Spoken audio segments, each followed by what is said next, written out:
Ketika ada ustadz yang kontroversial, itu biasanya, wah ini ustadz nggak pernah mondok nih. Sehingga ada stigma bahwa orang yang nggak pernah mondok itu nggak bisa jadi ustadz. Gitu. Nah, kita akan membuktikan hal itu, bahwa ada loh orang yang nggak pernah mondok tapi bisa jadi ustadz beneran. Gitu. Assalamualaikum warahmatullahi wabarakatuh. Mas Hafiz, gimana kabarnya? Ya, kita sempat ngobrol-ngobrol terkait dengan ibadah kurban di tengah pandemi ya kemarin. Nah, kita pengen tahu nih pengalaman-pengalaman Mas Hafiz mengikuti musyawarah di Basul Masail PBNU. Bagaimana sih dinamika yang ada pada lembaga Basul Masail itu? Terutama Mas Hafiz ini kan lebih sering juga ya nulis terkait tema-tema Basul Masail yang ada di NU Online. Jadi teman-teman kalau lihat NU Online itu ada beberapa pertanyaan terkait keagamaan. Nah, yang menjawabnya itu adalah Mas Hafiz ini. Jadi nanti kita akan berbincang lebih banyak dengan Mas Hafiz. Nah, yang menarik dari Mas Hafiz ini adalah beliau merupakan alumni sekolah non pesantren, gitu Mas ya. Dan Ya, sama gitu. sekali tidak pernah mondok di pesantren-pesantren gitu ya. Jadi ini juga mungkin memutus perspektif atau mungkin stigma yang menyebutkan bahwa orang yang nggak pernah mondok itu nggak bisa mengakses sumber-sumber keislaman, karena rata-rata sumber-sumber keislaman itu ditulis dengan bahasa Arab. Nah, banyak stigma seperti itu ketika ada ustadz yang kontroversial, itu biasanya, wah ini ustadz nggak pernah mondok nih. Sehingga ada stigma bahwa orang yang nggak pernah mondok itu nggak bisa jadi ustadz. Gitu. Nah, kita akan membuktikan hal itu, bahwa ada loh orang yang nggak pernah mondok tapi bisa jadi ustadz beneran. Gitu. Tetapi kita juga harus tahu nih pengalaman-pengalaman Mas Hafiz ketika belajar keislaman itu. Bisa diceritakan sedikit Mas, gimana pengalaman-pengalamannya belajar keislaman hingga sekarang bisa jadi penulis Basul Masail, menjawab persoalan-persoalan yang mungkin nggak pernah dijawab oleh ulama-ulama pada masa lalu gitu. Gimana? Iya Berat, kan? berat, berat. Iya kan? Ya, Pak. Ya, oke, oke, oke. Paling ya saya akan mengawali dari ini ya, mungkin dari kultur masyarakat ya. Masyarakat Jakarta itu, Mm-mm. masyarakat Jakarta itu harus dipahami. Mm-mm. Ini keistimewaan Jakarta sebagai sebuah daerah, Asik. bukan dari Sabang sampai Merauke, itu harus diingat. Jakarta Mm-mm. itu sejak ratusan tahun itu kota metropolitan atau titik pertemuan orang dari berbagai macam negara dan dari berbagai macam suku, agama, dan mereka punya kepentingan di situ karena Jakarta salah satu bandar atau pelabuhan tempat mereka bertransaksi secara ekonomi. Nah, di samping itu Jakarta juga kemudian dibangun oleh Belanda atas kehendak Allah Ta'ala tentunya ya. Berdasarkan Iya, takdir iya. Allah Ta'ala, Iya, iya. Jakarta kemudian dibangun sebagai ibu kota tempat gubernur jenderal. Mm-mm.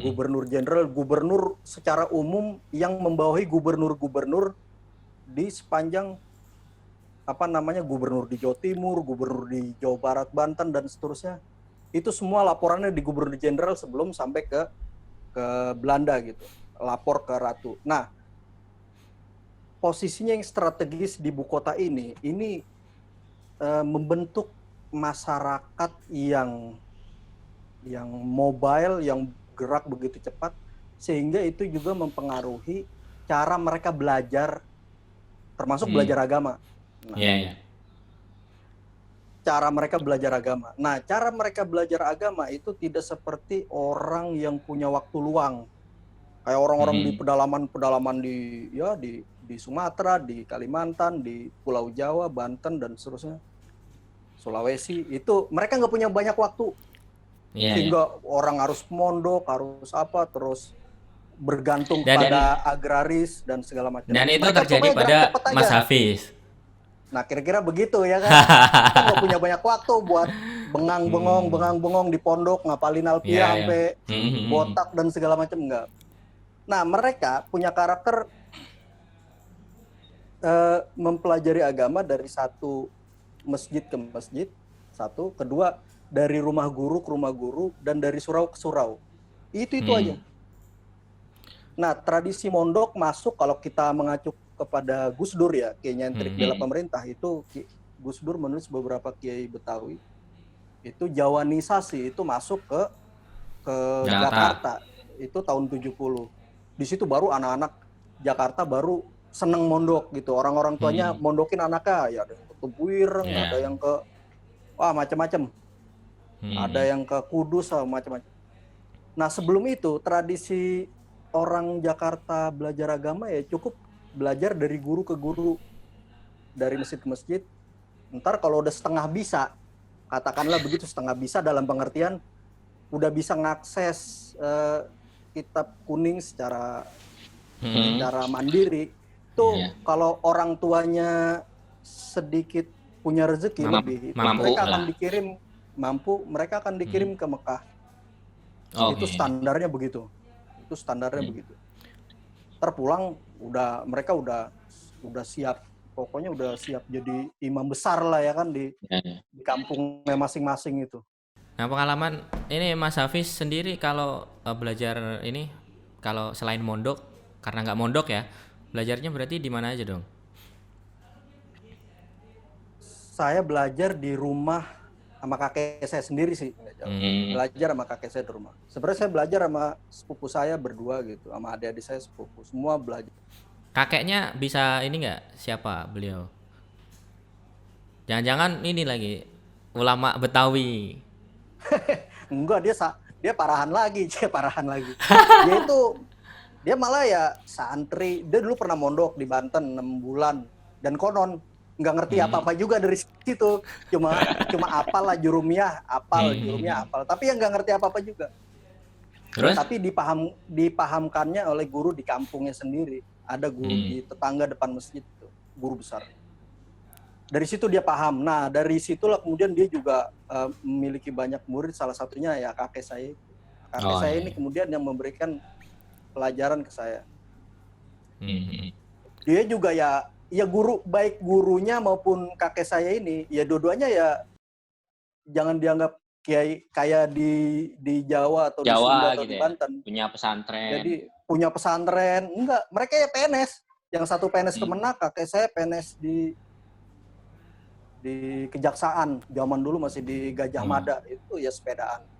Tahun 61. Ya kayak gitu. Artinya berarti mereka sekolah Mas Hafiz ya ini aja, umum aja ya.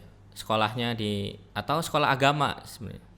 Awalnya sekolah agama, MI. Kakek itu punya, bapaknya kakek punya MI di belakang rumah. Saya sekolah di situ biasa. Terus lepas dari situ saya ke MTS favorit Indonesia loh. Terus diingat Indonesia, itu penting. Itu di MTS 3 Pondok Pinang sana, di MTS deket tol. negeri. Sekarang ya deket tol Man 4. Pokoknya samping-sampingan tuh Man 4. Lepas dari situ ya saya pindah ke sekolah ekonomi SMK. Tapi perjalanan selama ini yang apa namanya memiliki apa namanya resource besar untuk kehidupan intelektual Mas Hafiz ini apa, di sekolah atau di pengajian-pengajian di rumah sekolah itu? Justru yang di rumah. Di rumah itu saya kalau di sekolah itu nggak ini. Padahal banyak kan, misalnya rohis dan lain-lain itu. Enggak sama sekali enggak. Berarti nggak ikut rohis juga? Enggak ikut rohis. Ya kirain alumni rohis gitu. Malah dulu ekskulnya ngeband ya kan, sama PMR, paling PMR gitu kan. Cara ngobatin orang gimana itu pun juga udah lupa. Cara ngobatin orang gimana. Jadi memang walaupun nggak mondok, memang nggak bisa ambil banyak ya, mengambil resource banyak dari sekolah-sekolah umum gitu. Karena kegiatannya yang terbatas dan mungkin juga materi-materi keagamaannya juga tidak cukup memadai untuk mengarah ke sana kan. Iya betul. Satu, materi keagamaan. Kedua, menurut saya ya, untuk akses kepada ilmu-ilmu keislaman itu orang bukan nggak perlu. Yang lebih prioritas tuh sebenarnya ilmu kebahasaan. Kalau menurut saya, Oke. itu ilmu Nahu, kebahasaan. sorof. Nahu, sorof, balago itu standar banget. Dan Hmm. ya standar-standarnya itu harus dikuasai oleh orang-orang yang mau belajar keislaman. Dan itu bisa didapat dari guru-guru di kampung-kampung itu. Sebenarnya bisa. Kalau untuk di Jakarta ya mereka dapatnya dari guru-guru kampung itu. Iya, iya, iya. Berarti nggak sekolah ya? Berarti Nggak nggak sekolah. Di sekolah. sekolah nggak terlalu signifikan. Bahkan kalau kalau apa yang gua tahu pondok-pondok pesantren di Jakarta kan bukan pondok pesantren yang lama kan. Asyidikiyah misalnya, terus Pondok Darul Rahman itu baru-baru aja kan. Iya, itu tadi balik ke Gus Dur Iya, itu. iya, iya, iya. Jawanisasi tahun 70-an. Dan guru-guru di DKI juga mulai dipanggil kiai. Yaitu sejak 70-an itu. Iya. Nah, ini karena pertemuan kita terbatas Mas Hafiz, ada nggak tips-tips buat teman-teman yang nggak bisa pondok pesantren tapi juga pengen nih mengakses keilmuan atau sumber-sumber literatur Islam yang lebih dalam, itu apa tips-tipsnya? Mungkin bisa disebutkan. Tipsnya begini, pertama, cari materi-materi alat atau kebahasaan. Itu kudu mungkin, apalagi sekarang gitu ya. kajian kebahasaan, terutama Nausorof. Cari dimanapun ada, apalagi sekarang informasi itu bisa didapat lah, gampang. Iya. Kalaupun tidak ada, minta kepada guru-guru itu untuk mengajarkan mereka Nahu atau Sorof. Kalau itu udah dirasa cukup memadai, baru bisa ngakses ke kitab-kitab guru-guru yang ngajar kitab-kitab besar di masjid-masjid besar. Tentunya ini ya harus juga mengetahui profil-profil gurunya itu juga ya. Oh iya, tentu. Karena beda deh, guru zaman dulu sama zaman sekarang. Zaman sekarang udah banyak sepuhannya apa ya? Ibarat emas tuh ya, kita kadang-kadang banyak ya, tambalannya banyak ya. Kalau zaman dulu hampir-hampir dipastikan ya, guru-guru kalau asal di kampung udah pasti orang-orang yang bisa terpercaya keilmuannya bisa dijamin gitu. Oh ya, terus selanjutnya prakteknya dan yang lain itu gimana misalnya? Praktek bisa membaca kitab-kitab yang ada di belakang Mas Hafiz itu tuh. Wah, itu ya pengalaman kebahasaan ya. Pengalaman kebahasaan artinya ya kita ya setelah kita paham teorinya itu kita coba ngebarisin. Coba baca sendiri, ngebarisin sendiri. Habis itu baca di depan guru, ntar guru yang menasih. Itu sangat efektif sekali. Itu sangat efektif sekali. Mungkin orang pesantren menyebutnya apa ya? Sorogan apa? Iya, sorogan. Jadi nggak bisa benar-benar belajar sendiri gitu ya, mesti harus ada yang nggak gurunya. bisa, harus dibimbing oleh guru. Dan guru itu bukan guru harus banyak, nggak mesti. Yang penting ngajinya yang banyak. Kayak almarhum Kiai Ibnu Namsir dulu tuh pernah bilang, anak-anak Betawi ya rata-rata yang ngajinya kalong. Kayak ya kesono kemari ya. Bukan dapat mondok, tapi meskipun kalong makannya banyak gitu. Itu penting, bukan sekedar makan kalong. Ngajinya maksudnya, ngajinya makan banyak. Tuh ngajinya banyak. Tips ini belum tentu manjur ya, tapi langkah-langkah yang saya kira bisa ditempuh oleh orang-orang yang nggak mondok itu juga bukan alasan. Saya kira itu alasan aja tuh. Gua kan nggak mondok apa ya, itu alasan aja. Kedua, itu harus nyari guru alat dulu. Itu penting banget. Guru alat itu. Kejar dulu itu. Sebelum lu ngakses ilmu tafsir, ulumu tafsir, ilmu hadis, sarah hadis, dan seterusnya. Tasawuf, ya itu sambil jalan juga rata-rata sih mereka nggak ada. Ya guru-guru zaman dulu rata-rata ya itu sambilan dalam pengertian bukan berarti mereka ngejar alatnya dulu. Ya nggak juga. Mereka ngaji alat ya sambil ngaji fikih juga, ngaji tasawuf juga. Tapi bagi mereka yang untuk hari ini yang nggak mondok apa atau di kota-kota itu, saran gue sih ya kejar dulu ilmu alat dimanapun guru ngajar. Kalau nggak ada yang terdekat, minta guru setempat untuk ngajar ilmu alat itu. Iya, Itu penting banget. Karena banyak banget orang yang dari jamaah pengajian ya di Majlis Talim di Jakarta. Gue pikir ya mungkin nggak sampai separuh mereka yang sebenarnya kalau disuruh baca sendiri juga ya nggak ngerti, nggak paham. Kadang-kadang nyari halaman aja nggak ketemu. Baru mulai ngaji nyari halaman nggak ketemu. Itu problem nyari halamannya nggak ketemu. Apalagi nyari barisnya keberapa, ngitung baris, aduh. Lucu-lucu deh zaman dulu. Apalagi temen gue tua-tua semua dulu, temen ngaji gue ya kan. Iya. Apalagi kan kitab-kitab zaman dulu kan nggak nggak sekarang itu, serapi sekarang. Betul. Udah gitu belinya juga susah, duit zaman dulu susah. Sekarang orang ngojek aja udah pasti dapat penumpang ya kan. Zaman dulu lu ngojek di pangkalan ya sehari belum tentu. Gue tuh sama kakek gue tuh udah sampai bikin irinya gue, nenek gue. Karena sering kita sering kalau beli kitab tuh patungan. Mbak, Fathul Bari. Iya, gue udah tahu itu kitab dari zaman dulu, cuma belum punya. Ada nih di Ciputat nih, gue bilang. Harganya berapa? Gini lu survei. Udah gue survei. Ada, Pak, harganya berapa? 700.000. Udah begini. Masih tahun berapa itu 700.000? 700.000 ya, kira-kira 2003 lah. Sekarang kan udah di atas 1 juta. Oh gitu ya? Iya, udah di atas 1 juta. Gue tahun 2013 itu beli di atas 1 juta, 2013-an itu. Ya tapi jangan dianggap zaman itu duit juga gampang. Jangan. Iya. Jauh duit zaman itu ya susah dan mahal juga. Iya. Sekarang gini nih. Nih, Mbak, nih saya punya duit 200.000. Gimana kalau sisanya Abah? Oh ya boleh, ntar dia keluarin deh. Pensiunan kan, pensiunan duit banyak. Mengumpulkan kitab sebanyak itu juga perjuangannya ini ya, banyak sekali ya. Berat juga ya. Berat. Yang lebih memudahkan itu dia pernah dengar bahwa kitab-kitab itu ada zaman dulu dari guru-gurunya aja, sehingga belum sempat beli. Tinggal nenek gua aja nonton.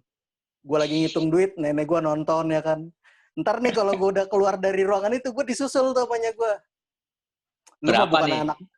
Bukan, kata dia begini, lu mah bukan anak bapak lu katanya, tapi anak kakek lu katanya.